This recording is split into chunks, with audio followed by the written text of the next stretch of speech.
It all comes back to money. This is the Keeping Your Money Show with Jamie Westenbarger and Bart Steindler. All right, welcome back to Keeping Your Money Show. Jamie Westenbarger, joined as always by Bart Steindler. Just tuning in, we were talking about the reasons why renting a home in retirement may make more sense than owning. Anytime you ever want to comment on the show, you're welcome to do so. You can do it on our Facebook page. Just go to Facebook and look for Keeping Your Money. You can also email us, info, I-N-F-O, at keepingyourmoney.com, or give us a call, 888-98-MONEY. That's 888-986-6639. We don't take calls on the air, but somebody will answer your call 24 hours a day, and we will get back to you. So whether it's a comment, a concern, or maybe you've listened to the show for a while and you've done a great job saving, but you're sitting there and realizing that how you're going to turn this pool of money into income is probably your growing concern. And maybe it's time to sit down and talk to somebody. It's interesting. I read something the other day, and I didn't back test this factual information. Okay, it was just a statistic that was out there, so take it with a grain of salt. But it was commenting about financial advisors and the new clients that they bring in on an annual basis. And I was actually really surprised that only 30% of those clients come from another financial advisor. It was almost 70% of them were people who at some point in time have pretty much decided to do this on their own and have reached a point in their life where they realize that's not actually a viable option anymore.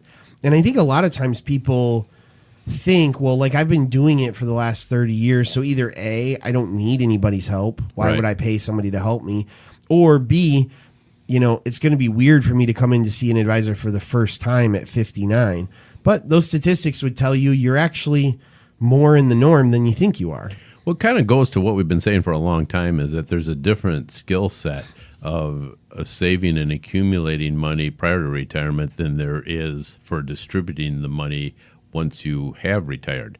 Because once you have retired, what you really need is a plan that's going to distribute that money over a very long period of time, like 25, 30 years.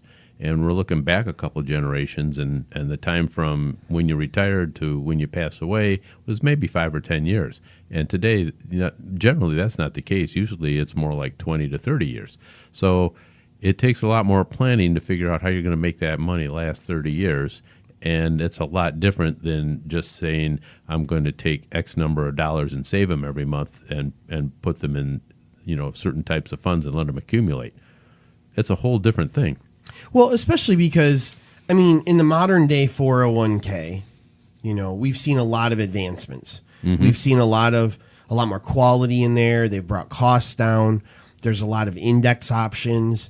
If you have a basic amount of knowledge on how markets work and asset allocation, you can probably purchase some pretty good stuff in there. And if you just leave it alone and don't worry about it for the next 30 years. Don't overthink it. Right. You're going to probably come out okay, right? Mm-hmm. Because you can weather those ups and downs while you're 50 and working.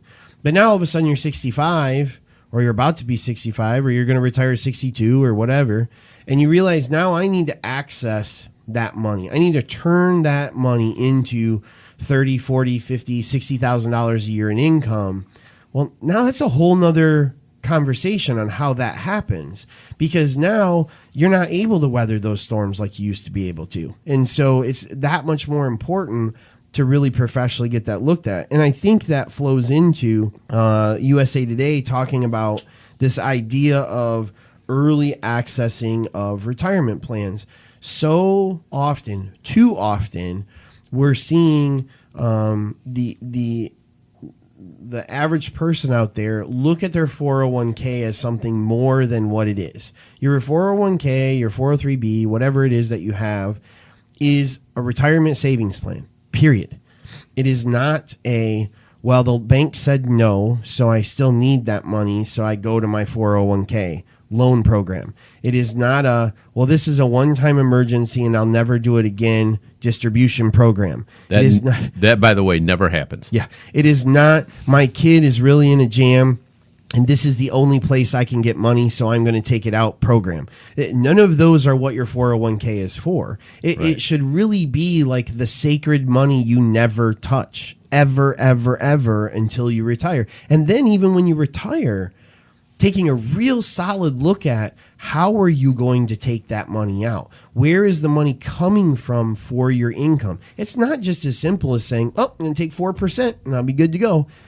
That's not how it works. No, and this is like a giant pet peeve of mine, because and a lot of the past few weeks we've seen, articles on things like, maybe we should use the 401ks and let them be a place for people can go get the down payment on a house. No, maybe we should use 401ks to help pay down student loans. No, it's for your retirement. And we find from survey after survey, from conversation after conversation that we have, that the vast majority of people do not have enough money in there to achieve the retirement that they want to achieve. Right. And if you start picking away at it, if you start taking, $20,000 here to help your son, or $25,000 there to put a down payment on a house, or whatever it is for whatever reason, the costs are a lot more than what you actually take out. You're taking out the amount you need, plus you're taking out taxes, plus you're paying a penalty, plus you're losing, and this is the big one. They're all big, but this one's bigger. You're losing the opportunity cost to grow that money into the future. Right. And if you don't understand opportunity cost, in my opinion, it's one of those things that probably is not understood well enough and should be taught a lot more heavily in class, because I see this when people say, well, I'm going to take $25,000 out, and I know it's going to cost me $2,500 in penalties, and I know I'm going to pay taxes on it, so maybe I only end up with $15,000 or $17,000. Okay, that $15,000 to $17,000 that you put in your pocket, realistically, depending on how old you are, but it could easily be $100,000 plus that you're stealing from yourself in the future. That's a huge amount of money. When you look at the average person has $50,000 saved for retirement, you're costing yourself $100,000 plus of future dollars you can be using in retirement. That makes that $15,000 seem a little stupid, really. It's extremely stupid. And you just said something that I think needs to be emphasized. Stealing from your future. Your future. Nobody future. Else. You're not, even though your advisor that you're talking to may get mad at you because you're taking the money out, understand that you're not really hurting your advisor. You're hurting yourself. You are stealing from your own future.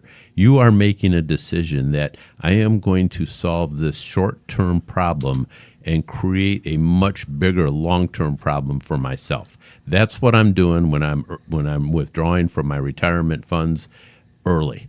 And it absolutely drives me crazy when I see someone who has spent 15 or 20 years getting a really good start on their retirement, and then all of a sudden they take the whole thing out. And I have never in all the years I've been in this business seen somebody take money out of their retirement plan once and never do it again. And never do it again. They always say to me, I'm just going to take this one time, right, and I'm going to pay it back. I've never seen it paid back, and I've never seen it one time. Yep. It just doesn't happen. So if you're thinking about doing this, don't. Right. Yeah, it really is. It starts a pattern. It does. It's like the first time you use that credit card that's only for emergencies, for something other than an emergency, right? The first time you tap the savings account that's for Christmas presents for something other than Christmas presents. It just opens the door to make it easier to do, Just remember, it's all about you and your future. And if whatever you need the $15,000 for is actually worth $100 and some $1,000, because that's what you're really talking about. How many things do you see out there that cost $15,000 that are worth $100? Most of them aren't worth 15. Yeah. But we had a guy the other day want to take extra money out because he's going to buy a new pickup truck. And he says to me, I just can't pass it up. They're giving me such a great deal. And he tells me the deal they're giving him. And I said, okay, but the reverse of that is if you take that money out, you're costing yourself potentially $100,000 down the road. How do you feel about that? You know, and he goes, well, I mean, yeah, that's, you know, it's semantics. I mean, I see what you're saying, but it's really not costing me. No, it really is costing you that. Yes. There's no possibility of that. It really is going to cost you more than what you're taking out right now. So These ads on pickup trucks where they have an ad that, you know, you're going to save you this much on a pickup truck, and it's twice as much as what a pickup truck even cost when I was growing up. The beauty of marketing now, right? You walk out of the store after dropping $500 on groceries, and at the very top, it makes sure you know you saved $140. All right, coming up, we're going to talk about why are Gen Xers falling behind everyone else when it comes to retirement savings right here on the Keeping Your Money Show.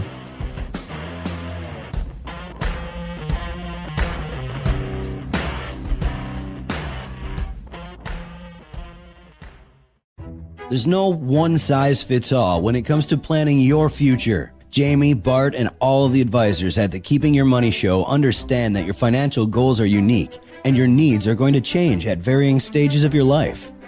Our team of advisors can help you tailor a financial plan that meets your unique needs. Call us today at 1-888-98-MONEY or visit keepingyourmoney.com to schedule your free initial consultation.